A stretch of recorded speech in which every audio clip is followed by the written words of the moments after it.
Shalom, good evening. This is TV7 Israel News, broadcast to you from Jerusalem. And in today's top stories, the IDF successfully preempts Hezbollah's attempt to launch a wide-scale attack against multiple targets in both the north and central Israel. Israeli Defense Minister Yoav Gallant asserts that Hezbollah has lost much of its collective arsenal, which may force it to reconsider its options. Prime Minister Benjamin Netanyahu stresses that the preemptive strike against Hezbollah was not the end of the story. Israel stands at the ready to confront any threat from any theater, as it maintains a heightened state of alert versus the Islamic Republic of Iran and its regional proxies. Amid concrete intelligence of an imminent large-scale attack by Hezbollah, which was reportedly scheduled for 5 a.m. yesterday, the Israeli Air Force launched a wide-scale preemptive strike that frustrated most of the Iranian proxies' pre-planned intentions. סיכלנו הבוקר מתקפת ירי נרחבת של ארגון הטרור חיזבאללה לעבר יישובי הצפון ואתרים במרכז הארץ. עקבנו אחרי חיזבאללה במשך שבועות באמצעים טכנולוגיים וסיורים אוויריים של מטוסי חיל האוויר. ברגע שזיהינו כוונה מצד חיזבאללה להוציא לפועל את המתקפה, סיכלנו את מרביתה. חיזבאללה ניסה לפגוע קשות בצפון ובמרכז ונתקל ביד ברזל. Rear Admiral Daniel Hagari further revealed the scope of the Israeli Air Force's preemption, essentially destroying thousands of Hezbollah's offensive capabilities within a time span of approximately 20 minutes time. כ-100 מטוסים של חיל האוויר תקפו למעלה מ-270 מטרות במקביל בדרום לבנון, ושיבשו את תוכנית התקיפה של חיזבאללה. עד עכשיו, אנחנו מכירים גם 6 מחבלים שחוסלו בתקיפות, ייתכן ונגלה עוד בימים הקרובים. רק בשבוע האחרון חיסלנו כ-30 מחבלים, ובהם גם מפקדים של חיזבאללה. מתוך היעדים שהותקפו, כ-90% מהמטרות היו רקטות לטווח קצר שכוונו לעבר צפון הארץ. חיזבאללה תכנן לפגוע באזרחים של מדינת ישראל. חיזבאללה הצליח לשגר רק כ-230 רקטות ומעל ל-20 כלי טיס בלתי מאוישים. רובם יורטו או נפלו בדרכם לשטח ישראל בשטחים פתוחים או יורטו על ידי מערכות ההגנה של חיל האוויר וספינות חיל הים. בניגוד לטענות של חיזבאללה, לא היו פגיעות בבסיסי צה"ל, לא בצפון ולא במרכז. Meanwhile, Israeli Defense Minister Yoav Gallant was briefed at the IDF's Operations Directorate, during the course of which he voiced deep appreciation for the troops responsible for the very successful preemptive operation.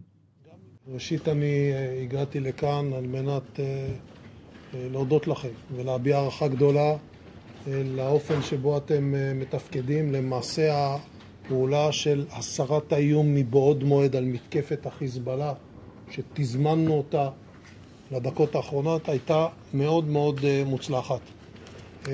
ככלל ראינו את צה"ל במיטבו. הרמטכ"ל פיקד על המבצע עם המטה הכללי, אגף המבצעים שאנחנו נמצאים בו, פעולה מאוד איכותית של אמ"ן, של חיל האוויר, של פיקוד העורף וכמובן של פיקוד צפון. הסך הכל של הדבר הזה מאוד מדויק, מאוד איכותי. Jerusalem's top defense official went on to highlight the scope of success, which seemingly caught Hezbollah by surprise and significantly degraded its plans. האויב תכנן לשגר מאות רבות של רקטות לכיוון יישובי הצפון. הפעולה המונעת גרמה למעשה לכך שלמעלה מ-50%, אולי 2/3 מהם, לא שוגר. כלומר, בתקיפה של אלפי מטרות, מנענו שיגור של מאות, כי אנחנו מסתכלים על הדברים בראייה כוללת.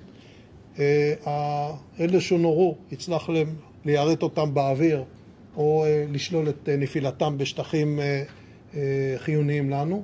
ולאחר מכן הפעולה המאוד מדויקת כנגד הכטב"מים, שבקצה הביאה לזה שלא פגעו כטב"מים בשטח מדינת ישראל. זאת אומרת, כשאורזים את הפעולה כתוצאה מודיעין, כולל מודיעין שדה בזמן אמת, אנחנו מגיעים למצב שאנחנו פוגעים באויב לפני שהוא משגר, מוציאים אותו משיווי משקל, הוא משגר פחות, ואת מה שמשגר אנחנו מונים, ולאחר מכן מגיבים בתגובה נוספת ששוללת יכולות נוספות. Defense Minister Gallant further underscored the messages which the successful operation versus Hezbollah bore for Jerusalem's enemies throughout the region and beyond. הדבר הזה נושא בחובו שני מסרים מאוד חשובים.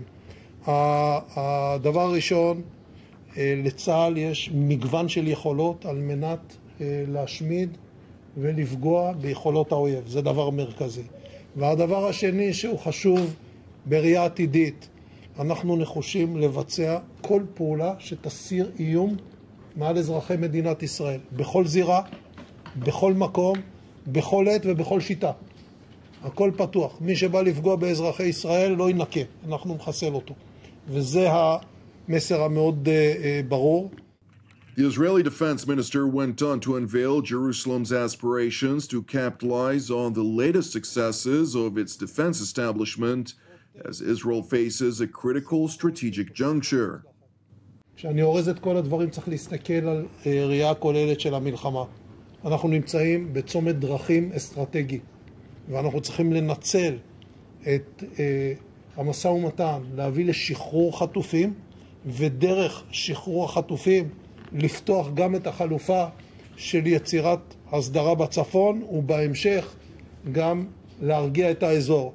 אנחנו פועלים מבחינה צבאית ונערכים כאילו לא נגיע להסדרה, ואנחנו מוכנים בכל רגע למלחמה בצפון על כל מה שיהיה.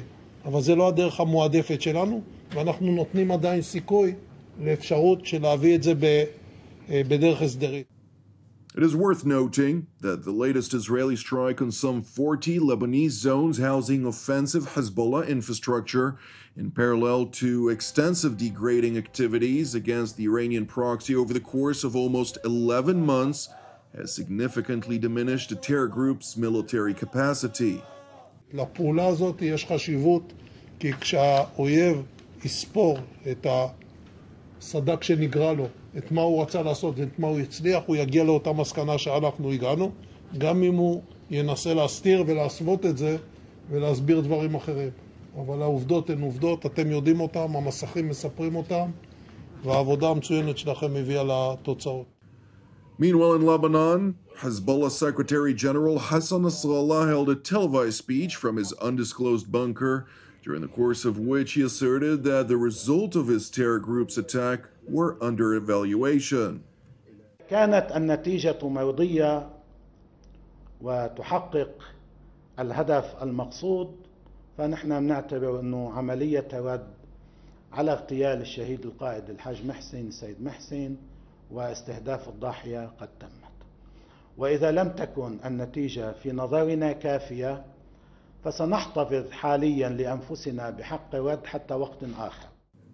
Nasrallah went on to label Israel's preemptive strike as an aggression, claiming further, in complete disregard to evidence on the ground, that the wide-scale Israeli attack did not broadly diminish Hezbollah's military capabilities.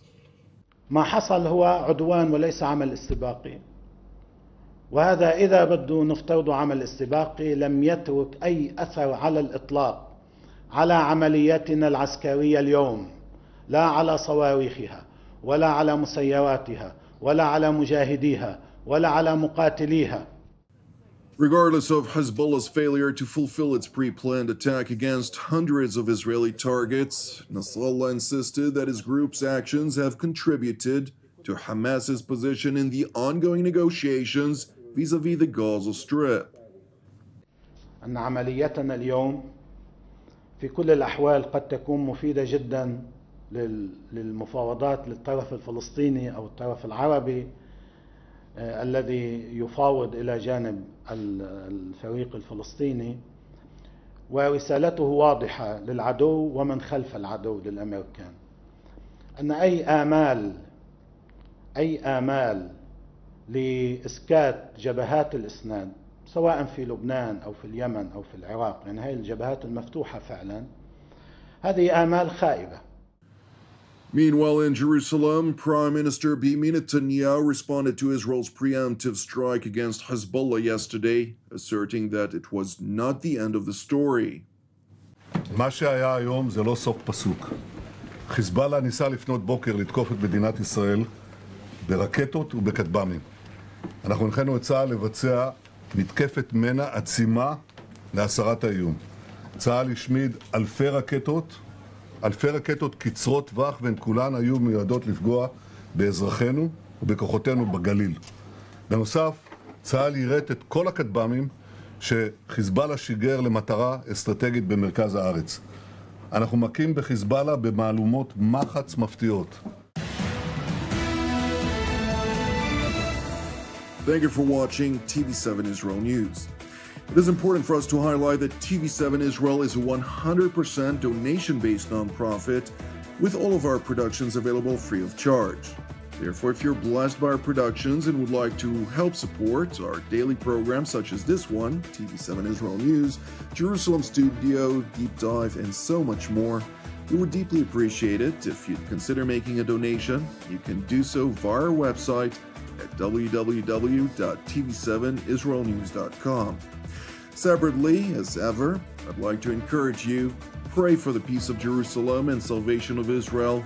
I'm Jonathan Hassan wishing you a Shavua Mevorach, and God willing, we'll see you during our upcoming TV7 Israel updates. Until then, Shalom from Jerusalem.